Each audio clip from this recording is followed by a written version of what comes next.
राजस्थान में शहरों के लिए बुनियादी सुविधाओं को मजबूत करने की दिशा में बड़ी योजना तैयार की गई है। एशियन डेवलपमेंट बैंक और विश्व बैंक के सहयोग से प्रदेश में हजारों करोड़ रुपए की परियोजनाएं प्रस्तावित है।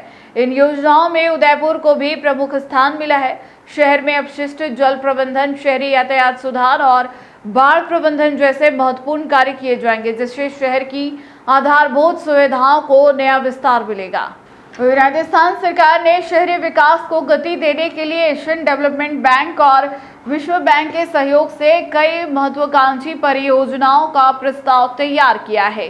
इन योजनाओं में उदयपुर को भी प्रमुख शहरों में शामिल किया गया है, जिससे आने वाले समय में शहर की आधारभूत सुविधाओं में व्यापक सुधार देखने को मिलेगा।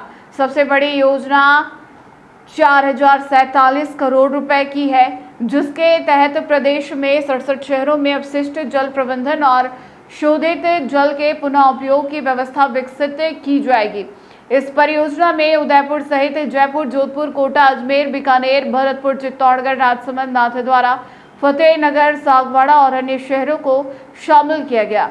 योजना का उद्देश्य सीवरेज नेटवर्क को मजबूत बनाना और शोधित जल का दोबारा उपयोग सुनिश्चित करना है। इसके अलावा शहरी यातायात सुधार के लिए 2022 करोड़ रुपए की योजना भी प्रस्तावित है। इस योजना के तहत उदयपुर, अजमेर और बीकानेर में विश्व बैंक के सहयोग से आधुनिक शहरी परिवहन नेटवर्क विकसित किया जाएगा। वहीं जयपुर, जोधपुर, कोटा और भरतपुर में एशियन डेवलपमेंट बैंक की सहायता से यातायात सुधार कार्य होंगे। इसका उद्देश्य शहरों में सुगम, सुरक्षित और टिकाऊ परिवहन व्यवस्था उपलब्ध कराना है। शहरों में बारिश के दौरान जल भराव की समस्या को देखते हुए 500 करोड़ रुपए की लागत से 56 शहरों में बाढ़ प्रबंधन और ड्रेनेज सुधार कार्य भी किए जाएंगे। इन कार्यों के लिए 24 शहरों में एशियन डेवलपमेंट बैंक और 32 शहरों में विश्व बैंक से वित्तीय सहायता मिलेगी। वहीं ठोस अपशिष्ट प्रबंधन के लिए 650 करोड़ रुपए की योजना तैयार की गई है।